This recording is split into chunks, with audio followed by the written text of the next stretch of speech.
menemukan solusinya kan gimana. Oke, siap. Sebentar ya sayang ya, jangan pernah menyebut nama siapapun karena secara langsung dan tidak langsung masuk di YouTube sama Facebook. Jadi, jangan pernah menyebut siapapun ya sayang, silahkan. Ini loh Miss, jadi kan udah ini, udah dulu udah bukan dulu sih, tahun 2019 kan waktu ke sini. Mmm? Terus selama 2 tahun itu kan sini kan Miss. Terus habis itu pindah majikan, lagi dengan nenek. Nah di situ kan ada temen nih Miss, dia tuh, ngomongnya nganggap saya itu kayak adik sendiri gitu, dan Mhm.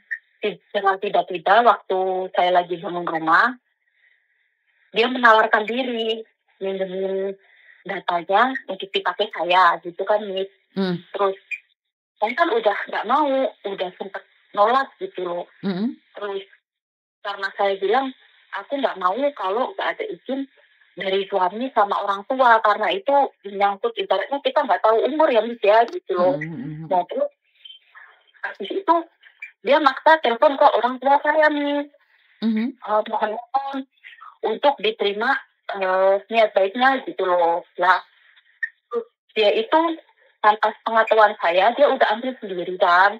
Nah terus masih ada sisanya nih, ada sisanya itu 20.000 kalau nggak salah.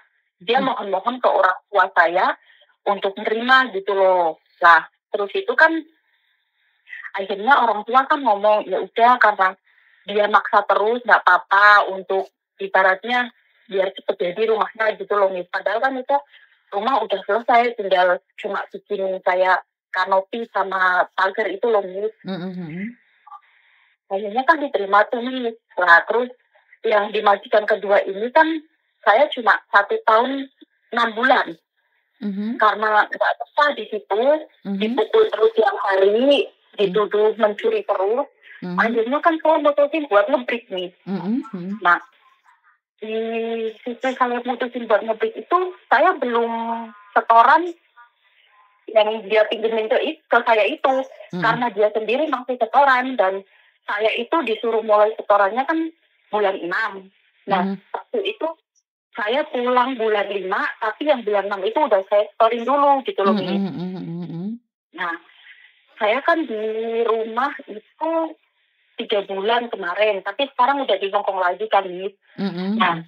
waktu di rumah itu nggak tahu kenapa tiba-tiba dia, kayak ngelabrak gitu. Dia kan juga pulang ke Indo gitu loh, Miss. Dia pulang ke Indo. Mhm mhm. Terus waktu saya di rumah, posisinya baru sebulan karena apa ya, karena dia marah, saya nggak ngasih kabar dia kalau saya pulang ke Indo. Tapi Mmm. kan kalau masalah setoran, saya kan udah setoran gitu loh, Miss. Mhm Nah, nggak mhm. tahu kenapa, mungkin ada temen yang nggak suka saya deket sama dia atau gimana, tiba-tiba dia datang ke rumah, Mhm. marah-marah ke orang tua saya, marah-marah ke saya, katanya mau ngelaporin polisi, sampai disuruh buat surat perjanjian gitu loh. Lah Mhm. saya kan ngomong, "Oh, saya kan setoran," gitu.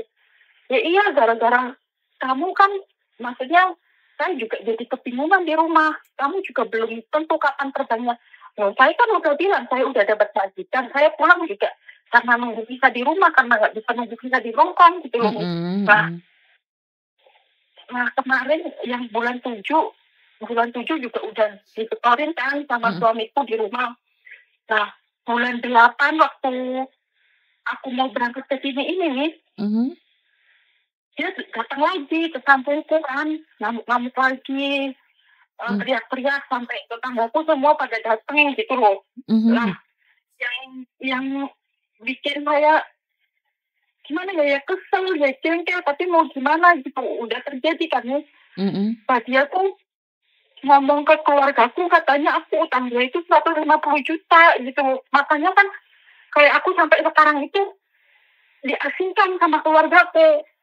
Suamiku sampai diusir dari rumahku sendiri gitu loh, Miss. Mhm. Makanya kan kalau itu tuh bisa nggak, Miss, dilaporin, maksudnya dari pihak dia itu nuntut ngelaporin suamiku yang di rumah gitu loh. Padahal di sini juga aku udah tak setorin, ya bulan 8 ini juga udah tak setorin gitu loh. Oke, ngelaporin dalam hal apa sayang? ngelaporin katanya mencemarkan nama baik dia karena dia dapat surat yang bulan 8 ini emang karena saya bayarannya itu di pertengahan bulan dan harus bayar ke banknya itu sekitar tanggal 16 gitu kan pas setelah 4 hari. Tapi dia udah dapat surat karena dia itu ngomong ke pihak bank kalau dia udah di Indonesia gitu loh. Nah dia itu minta suamiku tuh tanda tangan di atas materai kan karena suamiku juga nggak mau kan waktu yang bulan 8 dia datang ke rumah itu kan posisinya saya habis sembuh dari COVID nih, badan masih pemulihan gitu loh nih, dan aku kan nggak mau kalau sampai aku dicaci maki sama orang, akhirnya dia kan tanda tangan di atas materai ya nih. Oke. Nah, ini tanda tangan di atas materai kan, tapi tulisannya itu kalau seumpama saya pribadi dan suami nggak bisa bayar gitu kan, katanya suamiku bersedia gitu loh, bersedia apapun yang apa ya dihukum pidana juga nggak masalah gitu, yang penting kan nggak maki-maki saya terus gitu. Tapi kan posisinya kan bulan ini kan udah tak setorin meskipun telat gitu loh, saya juga udah bayar dendanya juga. Tapi dari pihaknya dia itu marah-marah katanya gara-gara saya dan suami dia dapat kiriman surat dari pihak bank dan mencemarkan nama baik gitu loh, Miss. Oke, terus kamu maunya gimana? Iya, maksudnya kalau itu tuh bisa nggak nih, maksudnya masalah bank di sini tapi dilaporin di Indo gitu. Kenapa harus tanda tangan waktu itu sayang? Karena kalau sejujurnya kalau masalah di Indonesia saya kurang paham ya. Setahu saya itu urusan kalian berdua itu di Hong Kong dan suamimu secara langsung dan tidak langsung kan tidak tahu perjanjian kalian berdua. Jadi menurutku suamimu itu tidak boleh tanda tangan sebenarnya. Ada apapun itu adalah kamu dan tidak ada siapapun yang bisa memaksa suamimu tanda tangan kecuali suamimu sendiri mau tanda tangan. Itu yang pertama. Dan yang kedua, kamu mau ngelaporin siapa dan apa? Kalau dari pihak temanmu itu mau ngelaporin suamimu atas tuduhan apa sayang? Pencemaran nama baik yang mana? Kan yang kirim surat kan Hong Kong, bukan kamu. Kecuali suamimu kirim surat atau datang ke rumah dia, itu pencemaran nama baik. Nah, pencemaran nama baik apa yang akan dituntut oleh dia? Yang kirim surat kan Hong Kong. Dan tidak ada nama suamimu di situ tertera. Ini kan masalah utang piutang kalian di Hong Kong. Jadi intinya ya udah dilakoni aja, sabar, nggak usah saling poking, nggak usah saling menjatuhkan, biarkan saja yang penting kamu tetap bayar. Paham? Enggak, kalau dari saya itu tuh suami juga ngomong udah nggak usah dipermasalahin, ya udah nggak apa-apa, kita mau dijelek-jelekin kayak apa, maksudnya kan yang bikin saya gimana sih, katanya nganggep saudara, nganggep apa, tapi malah sekarang suamiku yang kekeh usir dari rumahku sendiri gitu loh, gara-gara ini semua tuh kayak aku dijauhin sama keluargaku. Ini aja udah 2 minggu nggak bisa telepon ke anak karena anak ikut ke orang tua saya kan ini. Jadi kayak sedih aja gitu loh. Gini sayang, dan itu akan menjatuhkan mental kamu kalau kamu terus sedih. Jadi ini adalah ujian buat kamu, di mana kamu lebih fokus lagi sama pekerjaan dan kamu lebih mengutamakan keluargamu sendiri, keluarga kecilmu. Paham? Jadi ya udah, ini namanya ujian sayang. Ujian itu tidak melulu uang. Kadang-kadang ujian itu dari teman, dari saudara itu juga ujian, dari suami juga ujian, dari anak juga ujian. Nah, sekarang adalah tujuan kamu dan fokusmu. Sekarang kamu selesaikan dulu masalahmu dan pelan-pelan mereka akan balik lagi sama kamu kok sayang. Hanya butuh waktu. Ngerti? Di sinilah diuji kesetiaan suamimu. Di sinilah diuji kasih sayang suamimu terhadap kamu. Jika dia masih bertahan dengan kamu, itu adalah suami yang terbaik sayang.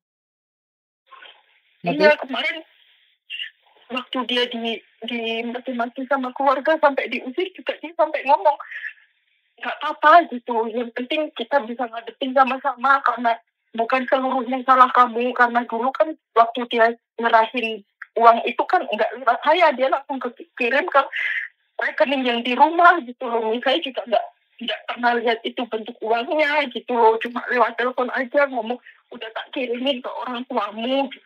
Ya udahlah, berarti kan suamimu yang terbaik. Ya tetap aja mempertahankan suamimu dan rumah tanggamu. Kamu tetap fokus sama pekerjaanmu, selesaikan utangmu dan ya udah biarkan. Semua butuh waktu sayang. Percaya deh setelah 1 tahun kamu cari aku lagi dan semuanya akan lebih lebih baik lagi dan berubah setelah kamu punya uang, ya. Yang penting kamu fokus pada pekerjaanmu ya sayang ya. Mhm. Makasih. Iya, jangan percaya sama teman lagi, ngerti? Iya, makanya Heeh. makanya yang sekarang datang ke Hong Kong ini bener-bener jaga jarak banget. Teman-teman yang dulu juga udah nggak tak hubungin. Kalau ketemu teman di luar minta nomor telepon juga kayak takut gitu loh. Jadi Iya, kayak punya trauma tersendiri nggak gitu loh, apa-apa. Miss. Kamu ada waktu main aja ke kantor di sini, ya. Ya makasih ya, Miss. Heeh, ya udah nggak usah dipikir ya sayang ya. Ya makasih, Miss. Yuk Bye-bye. yuk, bye-bye. Teman makan teman. Itu yang sering terjadi. Saya tidak tahu hubungan kalian seperti apa, kok tiba-tiba ada teman baik, tiba-tiba nginjemin uang 20.000, tapi habis itu marah-marah datang ke rumah. Saya tidak tahu tujuannya apa. Ya, saya tidak menyalahkan yang minjemin atau yang dipinjemin karena banyak kasus yang punya utang, yang diutangin itu bentrok itu sudah dari lama ya. Itu kayaknya sudah lagu lama ya. Hindari untuk masalah uang dan uang tentang teman ya. Kalau kamu pingin utang bank, ya udah utang aja deh bank deh. Kamu sendiri satu orang datang langsung ke bank menyerahkan datamu, tiap bulan dibayar, kasih tahu keluargamu, kayaknya clear deh, selesai deh. Karena saya rasa banyak orang yang punya utang bank dan selesai gitu loh. Tapi dia tuh tidak bersangkutan dengan ini, dengan itu, dan uangnya tidak dibagi, dipakai sendiri. Dibuat beli rumah, kalaupun di interminate, keluarga yang di Indonesia kan bisa terima. Karena semua uangnya dikirim ke Indonesia gitu loh. Jadi saya tidak tahu, saya sangat tidak tahu dengan utang piutang yang ada di Hong Kong ini, gimana cycle-nya, gimana permainannya, saya kurang paham ya, Mbak, ya. Tapi saya mohon jangan melibatkan keluarga yang ada di Indonesia gitu loh. Tapi saya nggak ngeh banget dengan utang, jadi saya mohon maaf, saya tidak begitu berani komen tentang utang piutang. Itu aja dari saya, kurang lebihnya saya minta maaf. Wassalamualaikum warahmatullahi wabarakatuh. Berkat Tuhan mengalir atas kita. Semoga semua makhluk bahagia. Amin.